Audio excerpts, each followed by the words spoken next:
J'en ai encore le souffle coupé. C'est une véritable claque vertigineuse qui laisse complètement hagard. Ah ouais, je suis totalement d'accord. C'est... Que ce soit en livre audio ou en édition papier, l'expérience est viscérale. On plonge dans Illusions perdues d'Honoré de Balzac. C'est une plongée totale, impitoyable dans la psychologie de l'ambition, là où la soif de reconnaissance dévore l'innocence. Foudroyant. Au centre de ce maelstrom, on a Lucien Chardon, un jeune provincial avec un talent brut, une beauté ravageuse. Et on se retrouve jeté avec lui direct en plein milieu de l'Opéra de Paris, affublé de ses vêtements ridicules de Provence, littéralement foudroyé par les regards méprisants de l'aristocratie.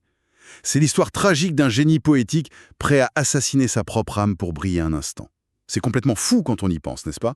L'enjeu est terrifiant. Survivre dans la jungle parisienne en devenant un monstre de vanité ou alors tout perdre, jusqu'à son propre nom. C'est un point de départ qui est d'une violence inouïe. Cette scène de l'opéra, c'est un vrai massacre.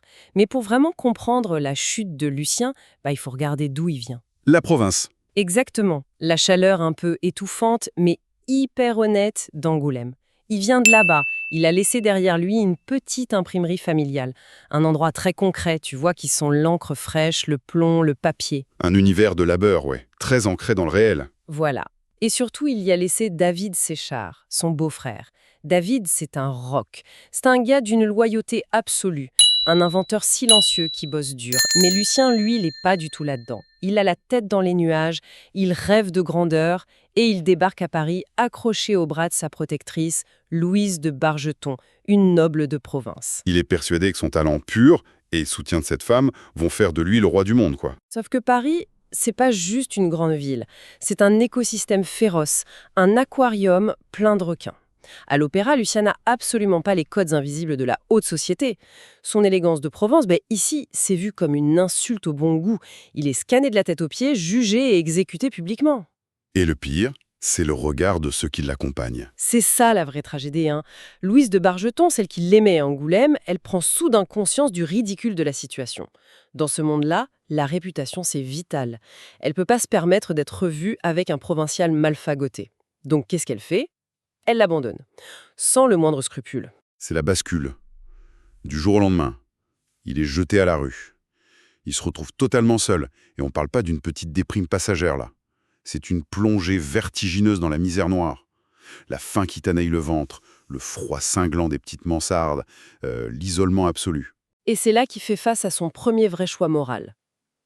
Au début, il faut le reconnaître, il essaye de bien faire. Il choisit la voie de la vertu.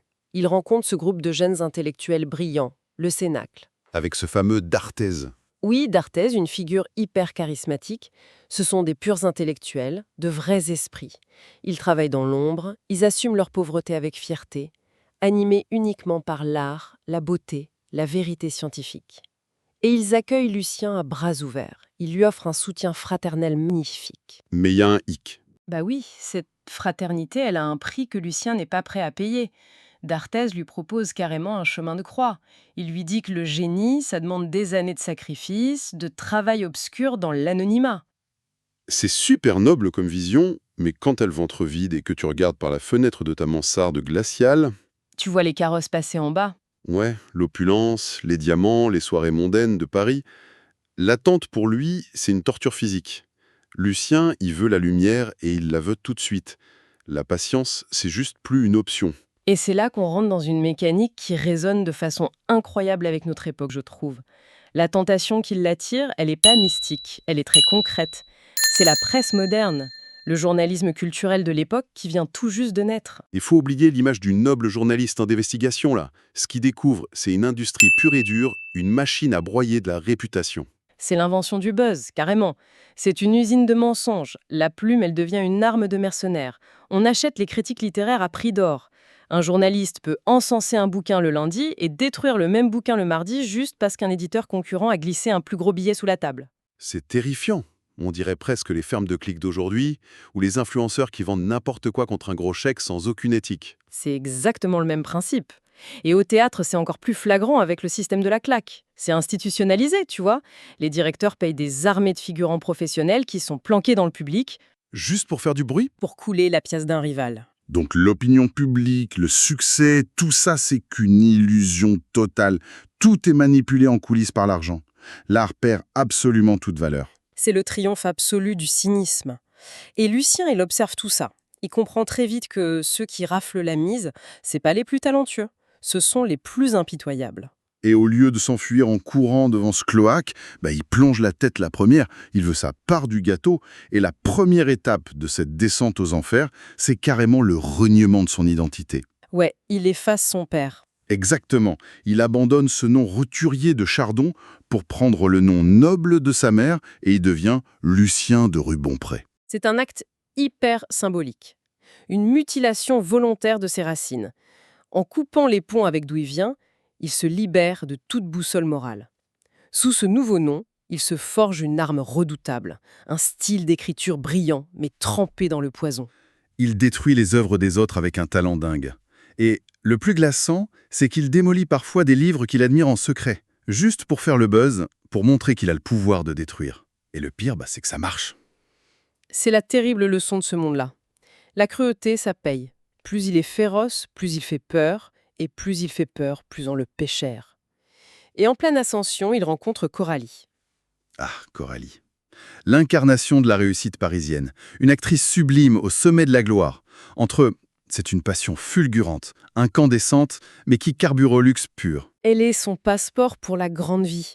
D'un coup, l'argent coule à flot, les salons qui l'avaient humilié à son arrivée s'ouvrent en grand, il dîne dans les meilleurs restos, il s'habille chez les plus grands tailleurs de Paris. C'est la revanche totale sur la scène de l'opéra du début. Il devient vraiment le roi de Paris, un roi éphémère mais flamboyant. Quand on lit ça, on est presque enivré avec lui. On se dit qu'il a percé le code, qu'il a gagné. L'illusion est parfaite. Sauf que ce triomphe, il est bâti sur du sable. Le système dans lequel il a mis le doigt, c'est un ogre insatiable. Il demande toujours plus d'articles, plus de scandales, plus de trahisons. Et surtout, beaucoup plus de cash. Parce que le train de vie avec Coralie, c'est un gouffre. Et puis, Lucien a cette obsession qui va le tuer. Il veut récupérer légalement son titre de noblesse, par une ordonnance royale. Et pour ça, pour satisfaire cette vanité incroyable et éponger ces dettes qui s'accumulent, il va franchir la ligne rouge ultime. Il vend ses affiliations politiques. Il passe d'un journal libéral à un journal royaliste en une nuit.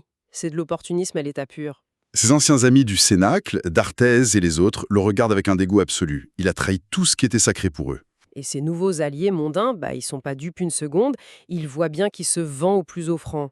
Pour eux, c'est juste un outil pratique pour salir les opposants.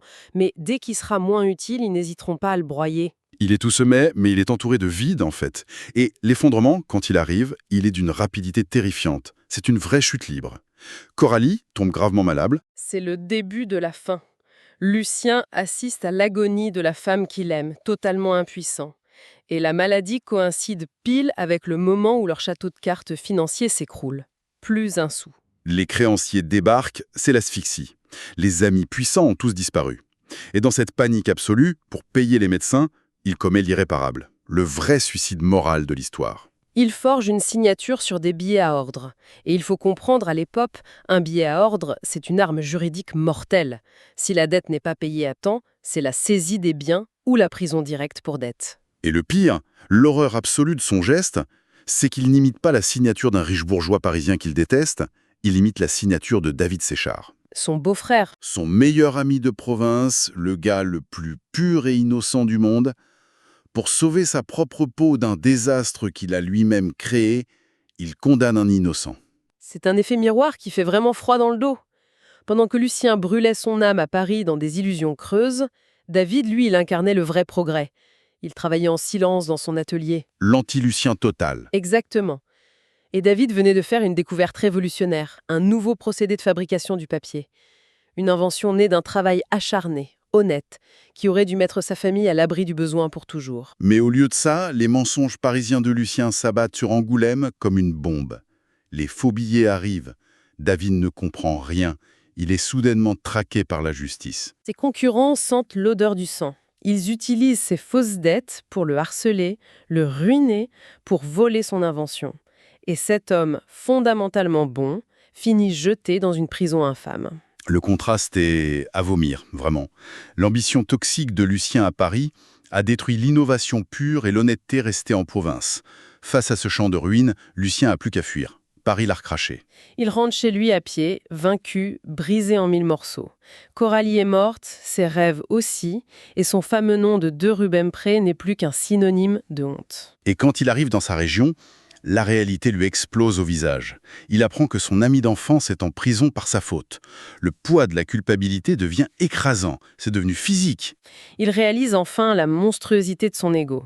Face au vide absolu de son existence, il prend la seule décision qui lui paraît logique. Il veut s'effacer.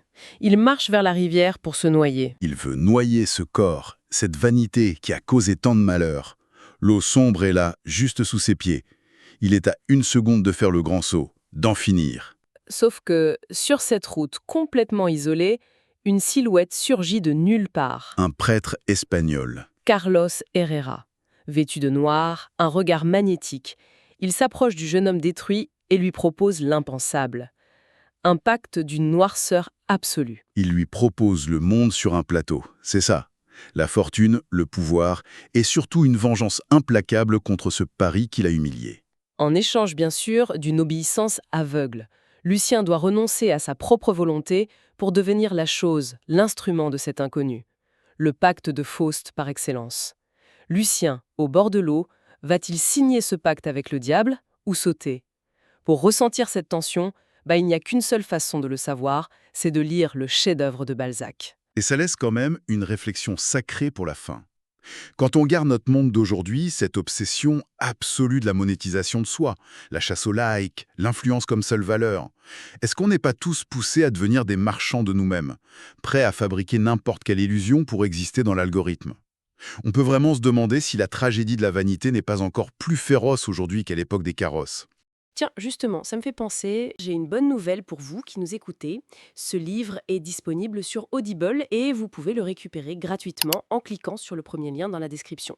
L'idée, c'est vraiment des narrations très immersives. Une narration professionnelle, bien incarnée, ça change absolument tout. La personne ne fait pas que lire, elle interprète, elle donne vie au texte. Ah tiens, super, en plus de la vidéo, il y a un livre audio. Si on veut juste le livre, le lien pour récupérer votre livre audio se trouve dans la description de la vidéo. Si vous avez apprécié le contenu, n'hésitez pas à laisser un petit pouce en l'air et à vous abonner à notre chaîne YouTube pour ne rien manquer des prochaines vidéos. Pour ma part, je vous donne rendez-vous très bientôt pour une prochaine vidéo. En attendant, je vous souhaite une excellente fin de journée ou une agréable soirée et à très vite.